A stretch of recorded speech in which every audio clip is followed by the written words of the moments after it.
우리가 잘 알고 있는 시편 1편 말씀입니다. 언제나 복 있는 사람이라고 하는 것을 통해서 항상 우리가 즐겨이 암송하기도 하고 또 즐겨이 듣는 또 읽는 그러한 말씀이 우리 시편 1편 이 아닌가 생각이 듭니다.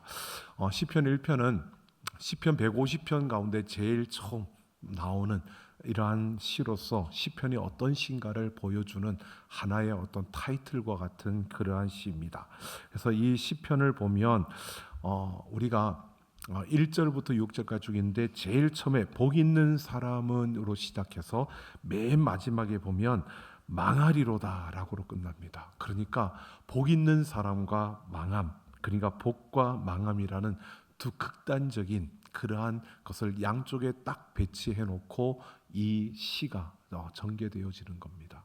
근데 복과 망함이라는 이 두 극단적인 이런 가운데서 분명히 중간쯤 어딘가에는 이것이 만나서 이 복과 망함의 그 분명한 기준을 또한 우리에게 보여줄 수 있는 것이 바로 이 시편 1편이 아닌가라는 생각이 들어집니다. 오늘 1절에서 말하는 복 있는 사람이라고 해서 복이라고 하는 이것은 히브리어로 아시레라고 합니다. 근데 우리가 일반적으로 말하는 복은 바라크입니다. 근데 여기에서 사용하는 것은 아시레라고 하는 단어를 쓰고 있습니다. 이 아시레라고 하는 단어는 다른 곳에서는 복이라고 이렇게 번역되지 않고요. 신명기 33장 29절을 보면 이스라엘이여 너는 행복한 사람이다라고 하는데 행복하다라고 이렇게 너는 행복한 사람이다라고 이렇게 번역을 해놓고 있습니다. 이 원래 아시레라고 하는 이 뜻은 어떤 의미냐면 넌 참 좋겠다라고 하는 겁니다. 그러니까 이게 좀 비꼬듯이 하는 게 아니라 정말 감탄해서 그를 보고 야, 넌 정말 좋겠다.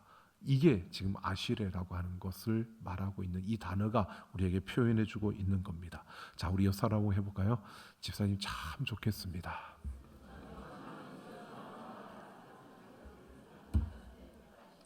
예, 이 말을 잘못하면 비꼬듯이 너 좋겠다 이런 말이 들리면 안 되는 거고요. 자, 이렇게 참 좋겠다라고 하는 이 의미인데 이것은 어떤 의미냐면 이런 겁니다. 여기에서 말하는 이 복이라는 개념이 여러분 우리가 가지고 있는 어떤 소유의 개념이 아니고 관계의 개념입니다.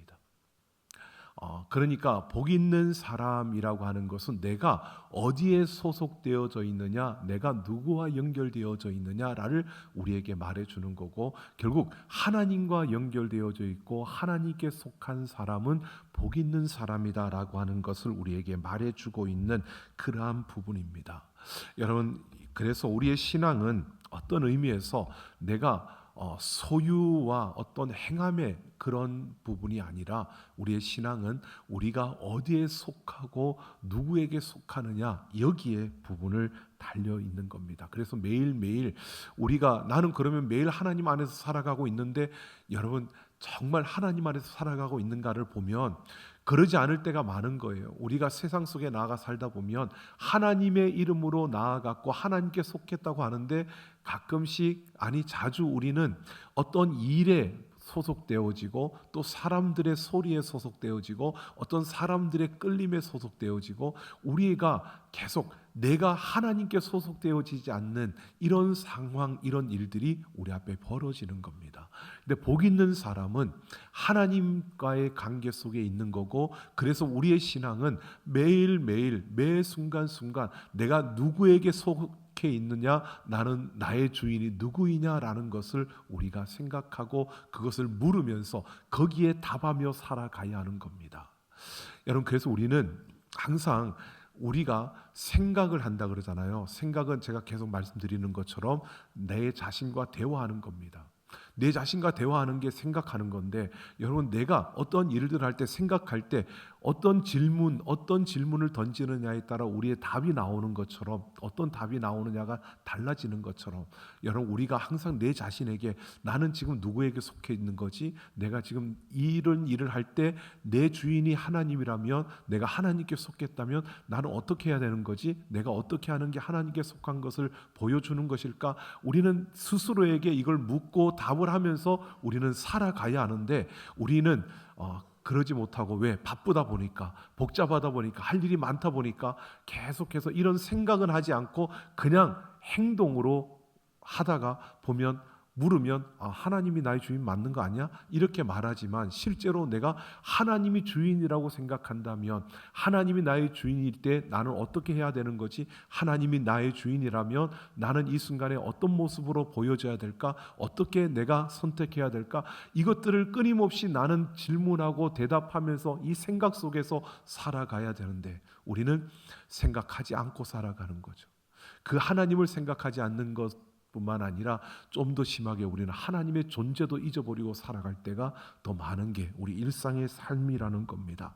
이 복 있는 사람은 그렇지 않다는 겁니다. 이 복 있는 사람은 하나님과의 관계 안에 들어와 있고 그 관계 안에서 살아가는 자가 복 있는 자다라고 말하고 있는데, 여러분 이미 우리는 생각을 하든 생각을 하지 않든, 여러분 우리는 하나님과의 관계 속에 들어와 있기 때문에 우리는 복 있는 사람인 줄로 믿습니다. 우리는 이미 복 있는 사람인데, 그 복 있는 사람은 어떻게 살아야 되느냐, 그것을 오늘 아니하고 세 가지로 우리에게 말해주고 있습니다. 이 세 가지를 금하고 있는데요, 그 세 가지 금한 것을 보면 악인들의 꾀를 따르지 않는다라고 합니다. 이 꾀라고 하는 이 단어가 어떤 의미냐면, 여러분 하나님께 묻지 않는 모든 태도를 말하는 겁니다. 악인의 꾀를 따르지 않는다. 이 꾀라고 하는 것은 바로 하나님께 묻지 않고 행동하는 모든 것들을 말하는 겁니다. 자, 여러분 우리가 하나님께 묻고 행동하는 것은 악인의 꾀를 따르지 않는 겁니다. 근데 하나님께 묻고 하지 않는 것은, 하나님께 묻지 않고 내가 행하는 것은 악인의 꾀를 따르고 있는 겁니다. 자, 여러분 어떤 삶을 살고 있습니까? 우리는 하나님께 묻고, 여러분 그렇게 우리는 행동하고 있습니까? 복 있는 사람은, 이미 우리는 복 있는 사람입니다. 근데 이미 복 있는 사람, 하나님과의 그 관계 안에 들어온 사람이라면 어떻게 살아야 된다고요? 모든 것을 다 하나님께 묻고 살아야 된다는 겁니다. 여러분 모든 것을 다 하나님께 묻고 사는 우리가 되기를 원합니다. 하나님께 묻고 사셔야 합니다. 자, 그 다음 두 번째로 보면 그 다음에 뭐라고 하느냐면 죄인들의 길에 서지 아니한다라고 말합니다. 여기서 악인들의 꾀를 따르지 않는다는 것은, 이 따르지 않는다라고 하는 말에 한 가지 더 하면요, 이런 의미입니다. 그 길에 들어선다는, 따른다는 것은 들어선다는 의미고요. 그러니까 들어서지 않는다는 거고, 그 다음에 죄인의 길에 서지 아니한다라고 하는데, 죄인의 길은 우리가 뭔지를 아니까 그 다음 서지 않는다는 의미는 죄의 경로를 따르지 않는다는 겁니다. 죄의 길을 따른다라고 하는 것이 선다는 것이고, 서지 않는다는 것은 그 죄의 경로를 따라가지 않는다는 겁니다. 자, 그리고 세 번째는 오만한 자들의 자리에 앉지 않는다라고 했습니다. 오만한 것이 뭔지를 우리가 알기 때문에 앉는다라고 하는 이 단어는 둥지를 튼다는 의미입니다. 그러니까 둥지를 트는 것입니다. 그러니까 지금 점진적으로 이렇게 깊어져가는 모습을 보여주고 있죠. 이런 의미입니다. 지금 우리는 복이 있는 사람인데, 하나님과의 관계에 의해서 우리는 복 있는 사람이 되었습니다. 그 복 있는 사람은 어떤 삶을 살아야 하느냐? 모든 것을 하나님께 묻고, 그리고 죄의 길에 들어서지 않고, 그리고 우리는 그 오만한 자리에 둥지를 틀지 않아야 된다는 겁니다. 그런데 어떻게 되느냐? 여러분 우리가 복 있는 사람이면서도 하나님께 묻지 않고 행하는 그 길에 우리가 들어서면, 그러면 그 다음 어떻게 될까요? 그 다음은 제 경로를 따라가게 되고, 그러다 보면 둥지를 틀게 된다는 겁니다. 여러분 오늘 이 부분을 정확하게 보여주는 한 인물이 누구냐 하면 아브라함의 조카 롯입니다. 아브라함의 조카 롯이 아브라함과 헤어졌습니다. 헤어지면서 아브라함이 내가 자하면 내가 우할 것이고 내가 우하면 내가 자할 것이니 내가 선택하라. 그러니까 롯이 사방을 둘러봤습니다. 보니까 소돔과 고모라 성이 너무 좋아 보입니다. 그래서 그 성을 그가 뭐라고 했냐면, 너무 좋아서 그 성을 에덴 동산 같고 애굽 땅과 같다라고 이렇게 말합니다. 여호와의 동산과 같고 애굽 땅과 같다. 애굽 땅과 같다는 것은 그만큼 기름지고 좋고, 그리고 여호와의 동산과 같다는 것은 꼭 하나님이 내게 복으로 주신 땅인 것처럼 그렇게 보여졌다는 것입니다. 여러분, 롯의 눈에는 그렇게 보였습니다. 그리고 그 소돔과 롯이 소돔과 고모라 성을 선택하여 그곳으로 가서 그곳에 거주하는데, 여러분 보십시오. 그가 그곳으로 하나님이 원하신 하나님의 묻지 않고 그는 자기가 보기 좋은 대로 선택하여 그곳으로 들어갔습니다. 그리고 그들의 길을 따랐습니다. 그러다 보니까 나중에 롯이 어떻게 되느냐, 성문에 앉게 되어집니다. 여러분, 성문에 앉는다는 것은 그 시대에는 성문에 앉는다는 것은 그 도시에서 가장 유력한 자들이 성문에 앉는 겁니다. 성문에 앉아서 그 도시의 사람들을 재판하고 판결하고 이런 것들을 하는 자들이 성문에 앉아 있는 겁니다. 그러니까 롯이 그곳으로 들어가서 그곳에서 그들의 길을 따르고 결국은 인정을 받아서 지도자, 유력한 자가 되어서 그 성문에 앉아 있는 겁니다. 여러분, 이게 소돔과 고모라 성에 들어가 있는 롯의 모습이었습니다.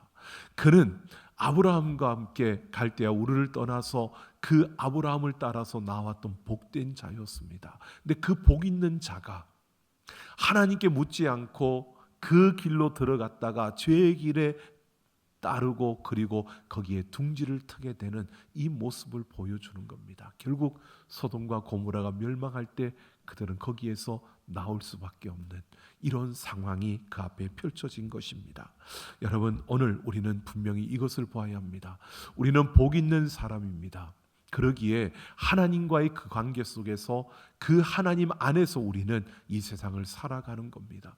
그렇기 때문에 세상 사람들과 우리의 그 목표는 다를 수밖에 없고요. 세상 사람들이 추구하는 것과 우리가 추구하는 것이 다를 수밖에 없는 겁니다.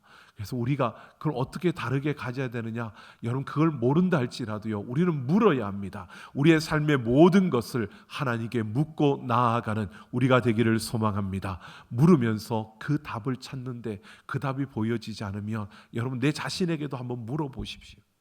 하나님이 나의 주인이시라면 내가 어느 것을 선택하는 게 옳을까? 내가 이렇게 하는 게 하나님이 주인인 것일까? 내가 이렇게 가는 게 하나님의 주인인 것일까?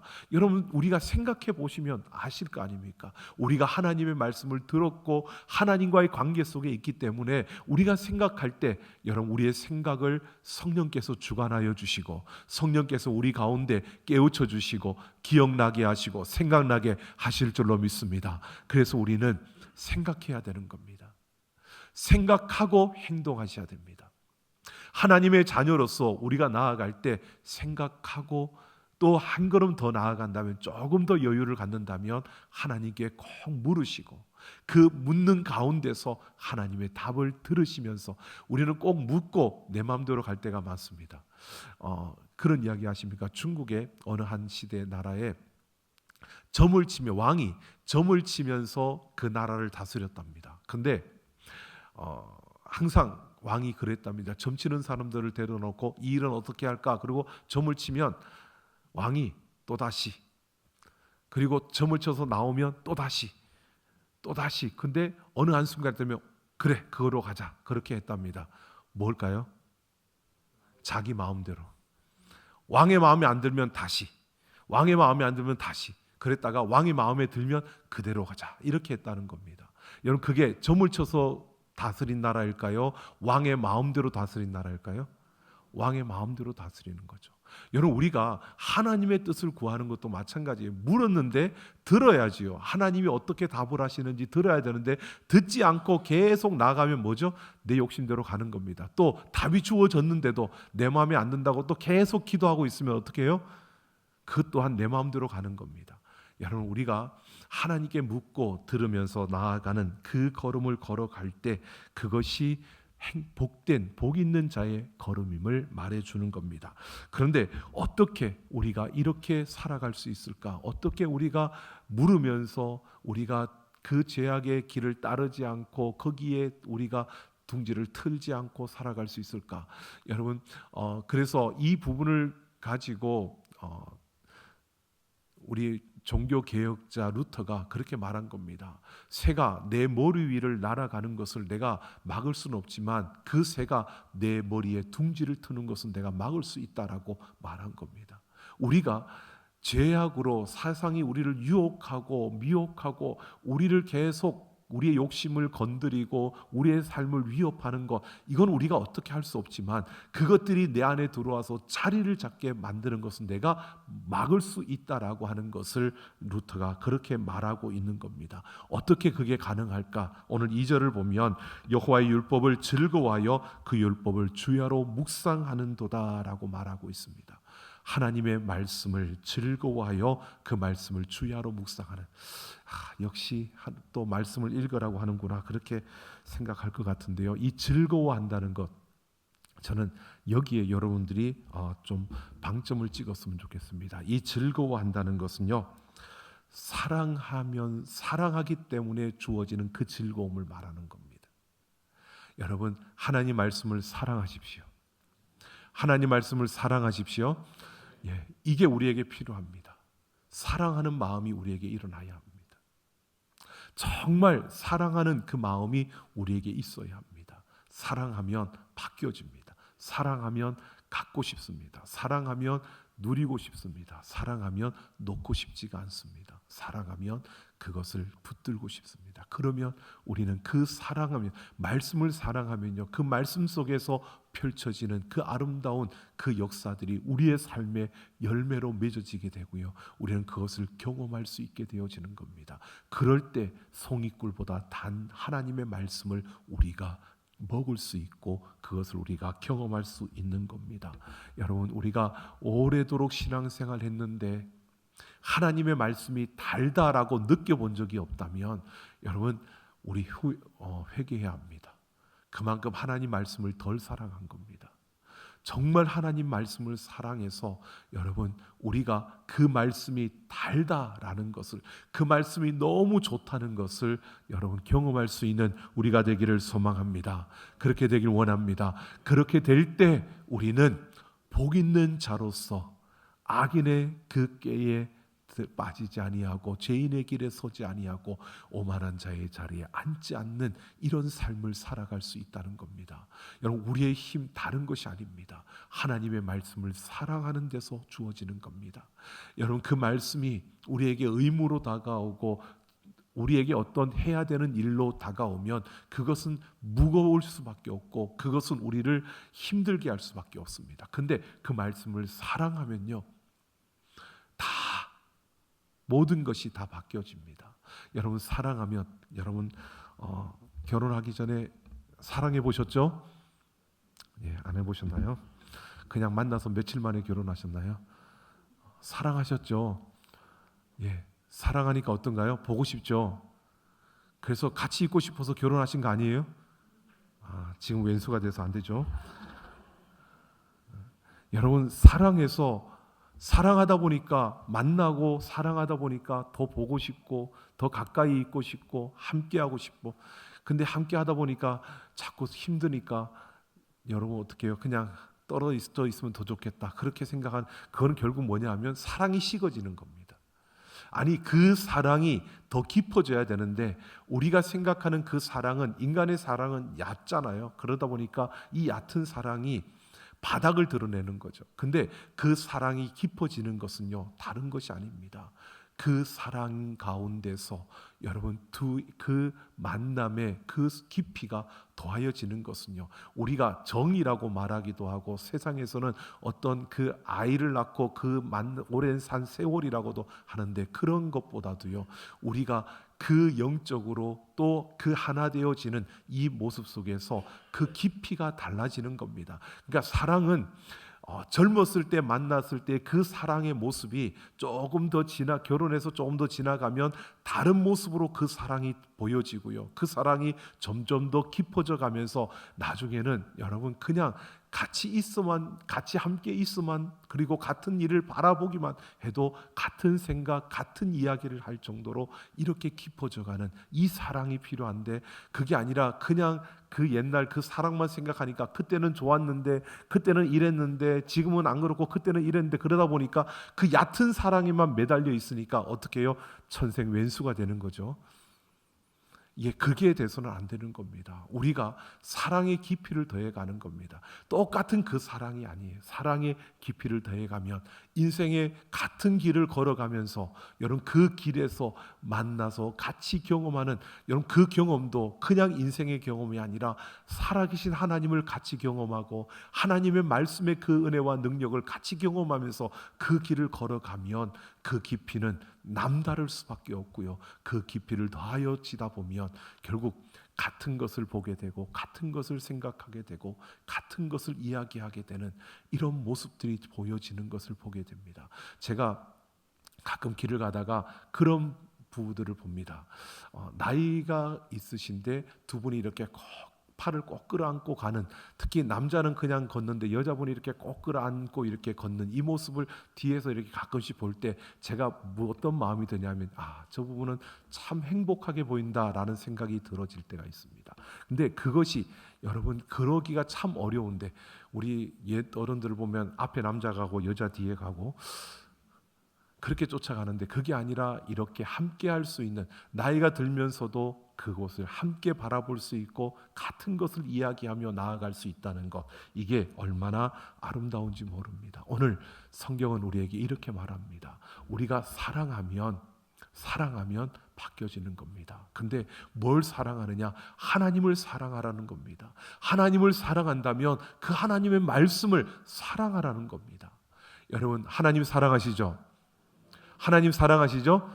그러면 그 말씀을 사랑해야 됩니다. 하나님을 사랑하는데 그 하나님 말씀을 사랑하지 않는 것은 좀 다른 겁니다. 여러분 하나님을 사랑한다면 말씀을 사랑할 수밖에 없습니다. 그 말씀을 사랑하면요, 그 말씀을 가까이 하고 싶고 읽고 싶고 다 하는 겁니다. 제가 우리 이제 블로그를 통해서 우리 말씀 묵상 계속 가는데, 지금 이제 며칠 지나면서 쭉 보니까 열심히 하시는 분들이 여러 분 있습니다. 그리고 하루에 보니까 한 70명에서 100명 사이 계속 들어오십니다. 들어와서 보고 가고, 지난 토요일은 또 제가 어느 목사님한테 전화를 받았어요. 어느 목사님이 또 그걸 또 네이버에서도 뭐 찾다가 제 걸 보고 들어와가지고, 야, 김 목사 언제 이런 걸 또 했냐 그러고 막, 그래서 제가 웃으면서 그냥 이제 목회나 하려고 합니다. 제가 그랬는데, 근데 보니까 여러분 제가 너무 감사한 게 우리 성도들이 그렇게 할 수 있다는 거. 물론 거기 안 들어와도 스스로 우리는 말씀을 읽는 분들도 많이 있을 거라고 생각합니다.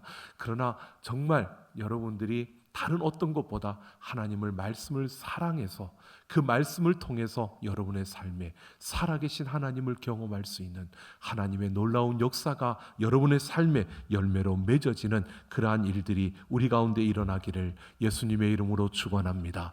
그래서 그 말씀을 사랑하니까 주야로 묵상하는 겁니다. 주야로 생각하는 겁니다. 곱씹고 곱씹고 되씹는 것을 묵상한다고 그러잖아요. 여러분 이것은 이 묵상하다, 이 말을 하가라고 하는 이 말의 의미가 되씹고 곱씹는 건데, 이게 계속 그 곱씹고 하는 건데, 이것을 어떤 의미로 더해지냐면 이런 의미가 있는 겁니다. 짐승이요, 배가 고파서 먹이를 찾습니다. 먹이를 굶주려서 먹이를 찾고 있다가 먹이를 발견했어요. 그리고 먹이를 달려들어서 그거를 물고 그것을 먹고, 그냥 배 채우는 데 급급한 게 아니라 그 짐승이 그것을 먹으면서 그 배고플 때를 생각하며 그것을 곱씹고 또 되씹고 되씹는 이러한 과정을 가지고 이 묵상한다라고 말하고 있는 겁니다. 그만큼 간절함과 그 절실함으로 그렇게 되씹는 이러한 모습을 말해주고 있는 겁니다. 여러분 우리가 사랑하면 진리에 더 가까이 가게 되어 있고요, 사랑하면 우리는 그렇게 되어진다는 겁니다. 하나님 말씀을 사랑하는 우리가 되길 원합니다. 하나님의 말씀을 사랑하는 부부가 되시고, 하나님 말씀을 사랑하는 가정이 되시고, 하나님 말씀을 사랑하는 우리 교회가 되기를 예수님의 이름으로 축원합니다. 그러면 3절을 보면 이렇게 말합니다. 그렇게 복 있는 사람을 시냇가에 심은 나무가 철을 따라 열매를 맺으며 그 잎사귀가 마르지 않 같으니 그가 하는 모든 일이 형통하다라고 말합니다. 여러분, 우리가 그렇게 살면 우리의 삶이요 시냇가에 심은 나무, 이 시냇가라고 하는 것을 우리가 보면 이 원문의 단어는요 관계수로입니다. 여러분, 관계수로하고 시내하고 뭐가 다르죠? 관계수로는 인위적으로 만든 겁니다. 운하와 같이 인위적으로 만든 겁니다. 여러분, 인위적으로 만드는 곳에는 원래 물이 희박하고 물이 없는 곳에 인위적으로 관계수로를 파는 겁니다. 그러면 그 관계수로를 파서 그곳에 물을 흐르게 한 때는 여러분 가뭄이 와도 어떠한 자연 영향이 미쳐지지 않도록 그 물은 계속 흐르게 하는 것이 관계수로입니다. 그러니까 물이 마르지 않는 그러한 관계수로에 심기운 나무, 근데 원래는 척박하고 메마른 땅에 살았던 나무인데 하나님께서 그 관계수로 옆으로 옮겨 심어주셔서 그 철 따라 열매를 맺게 하신다는 겁니다. 이런 의미로 말씀하고요. 그러면서 형통하다라고 말합니다. 이 형통하는 것은 찰라흐라고 해서 이것은 만사 형통을 말하는 게 아니라 하나님의 계획이 나를 통해서 진행되고 완성되는 것을 말하는 겁니다. 여러분, 형통하다 그러니까 내 뜻대로 내가 원하는 대로 잘 되는 것 이거 아닙니다. 이 형통하다는 것은요 하나님의 뜻이 하나님의 그 계획이 나를 통해서 진행되고 완성되어진다는 것을 말하는 겁니다. 여러분, 하나님의 뜻이 나를 통해서 하나님의 계획이 나를 통해서 진행되고 완성되어진다는 것은 하나님이 역사의 그 중심에 나를 세워주신다는 겁니다. 여러분, 나를 통해서 하나님이 일하시는 줄로 믿습니다. 이게 형통함입니다. 여러분, 하나님이 나를 통해서 일하신다는 놀라운 역사, 하나님의 선하심과 인자하심이 나를 통해서 세상에 드러나고 보여지게 된다는 것을 말하고 있는 겁니다. 그런 반면에 오늘 4절을 보면 악인들은 그렇지 않다고 말하며 바람에 나는 겨와 같다라고 말합니다.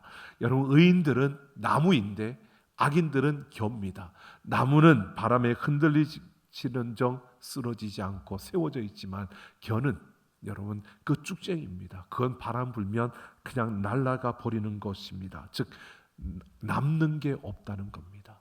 나무는 열매를 맺지만 이 악인의 삶은 남는 게 없는 그러한 헛된 것이 되고 만다는 것입니다. 여러분, 아까 아브라함의 조카 롯의 이야기했죠. 그 소돔과 고모라 성이 멸망할 때 하나님이 그래도 복 있는 자라고 그들을 끄집어냈습니다. 그런데 여러분 어떻게 되었습니까?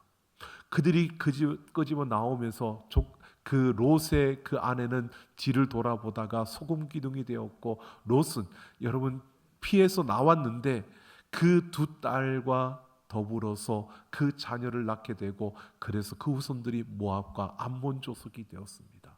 모압과 암몬 족속이 여러분 성경에 보면 계속해서 이스라엘 백성들이 가는 걸음에 계속 가시처럼 나타나는 그 민족이 모압과 암몬 족속이 되었습니다.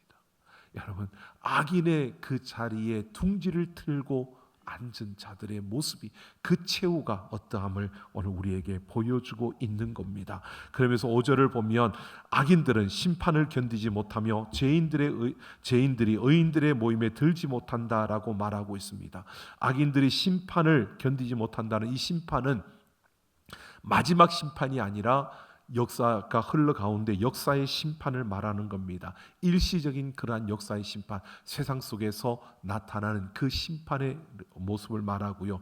그리고 죄인들이 의인들의 모임에 들지 못한다. 이 의인들의 모임은 최종적인 마지막 영원한 하나님의 나라, 믿는 자들이 가는 그 나라를 말하고 있는 겁니다. 결국 악한 자들에게 이렇게 경고하고 있습니다. 그들이 살아가는 삶 속에서 일시적인 역사의 그 심판이 주어졌을 때 그게 경고입니다. 그 경고를 듣고 돌아서는 자는 복 있는 자들로 설 수 있지만 그 경고를 듣고 돌아서지 않는다면 결국은 그들은 영원한 나라에 들어가지 못한다라고 이렇게 말하고 있는 겁니다. 악인들, 그들에게 하나님의 경고는 역사 속에서 계속되어지고 있다는 것이고요. 그 경고를 듣고 돌아서면 구원을 얻지만 그러나 돌아서지 못한다면 그들은 구원을 얻지 못한다는 것을 오늘 이렇게 말해주고 있습니다. 여러분, 오늘 우리는 분명히 보게 됩니다. 우리는 복 있는 자들입니다. 요한복음 15장에 보면 예수님이 자신을 포도나무로 그리고 우리를 가지로 비유합니다. 가지는 열매를 맺으려면 포도나무에 붙어 있어야 합니다. 하나님과의 관계 속에서 우리는 열매를 맺게 되는 겁니다. 그가 복 있는 자의 모습입니다. 여러분, 우리가 그렇게 가지로서 그 포도나무에 붙어 있는, 그래서 그 열매를 맺는 그 건강한 가지가 되려면 오늘 우리에게 무엇보다 중요한 것, 하나님의 말씀을 사랑해야 합니다. 그 말씀을 사랑함으로 그 말씀을 통해서 우리 자신들이 끊임없이 생각하고 하나님께 묻고, 그러면서 그 말씀 속에서 우리가 영양분을 공급받으며 우리가 나아갈 때 우리에게서 아름다운 열매가 맺어진다는 것입니다. 여러분, 오늘 우리는 이것을 기억하며 오늘 이 한 주간을 또 살아갔으면 좋겠습니다. 하나님께서 우리를 복 있는 자로 삼아주셨습니다. 어떤 이유든 오늘 이 자리에 나와 있다는 것은 이미 여러분들은 복 있는 자입니다. 그런 우리에게 하나님께서 말씀하십니다. 하나님을 사랑하라고요. 하나님의 말씀을 사랑하라고요. 그 말씀을 사랑하는 것, 그래서 그 말씀을 가까이 함으로 여러분 그 말씀 속에서 자꾸 생각해 보십시오. 내 자신에게 묻고 답하시라고요. 여러분, 생각한다 그래 놓고 그냥 가만히 멍 때리고 있는, 이거 생각하는 게 아닙니다. 생각한다는 것은 내 자신에게 계속 묻고 내가 답을 하고 묻고 답을 하는 이 과정이 생각하는 겁니다. 하나님이 나에게 이렇게, 이런 삶이, 나에게 이런 일들이, 나에게 이런 순간에 내가 어떤 선택을 해야 되지? 나는 어떤 게 좋을까? 네가 생각할 때 나는 어떤 게 좋을 것 같아? 여러분, 그리고 자기 자신에게 자꾸 물어보십시오. 그리고 자신이 답을 해보세요. 그러면서 정말 내가, 내 안에 성령께서 내 생각을 다스리고 내 마음을 다스리고 내 삶의 주관의 역사를 이루시는 그 역사들을 우리가 경험할 수 있고, 그럴 때 우리는 기쁠 수 있고요. 그럴 때 우리는 하나님이 정말 말씀 속에서 나에게 이렇게 말하시는구나, 하나님이 정말 살아계시는구나, 야, 하나님이 정말 내 삶에 이렇게 일하시는구나, 여러분, 이걸 우리가 경험할 수 있다는 겁니다. 오래도록 교회를 다녔고 오래도록 교회 안에서 있었는데 여러분, 이런 거 경험하지 못하고 이런 거 우리가 누리지 못하고 이런 거 우리가 갖지 못한다면 여러분, 우리는 너무 오랜 시간 돌아온 겁니다. 여러분, 우리 한 주간 이렇게 한번 살아봤으면 좋겠습니다. 하나님 말씀을 읽고 들으면서요. 저도 그 블로그에 나와 있는 것을 계속 매일매일 저도 하고 있습니다. 제가 만들어 올리지만 제가 또 하고 있습니다. 하면서 하나님, 나는 이럴 때 그 묵상의 질문들을 나 자신에게 묻고 내가 답을 해보고, 또 다른 질문도, 그럼 너는 어떻게 할 거야? 너는 이럴 때 어떻게 할 수 있을 것 같아? 너는 어떤 마음이야? 라고 제 자신에게 계속 묻고 제가 또 답을 하면서 그 시간들을 보내고 있습니다. 여러분, 우리가 그럴 때 하나님이 일하시는 놀라운 일들을 우리가 분명히 보게 될 것입니다. 복 있는 사람, 여러분, 이 한 주간도 복 있는 사람으로 여러분 형통한 삶을 살아내는 한 주간이 되기를 예수님의 이름으로 축원합니다.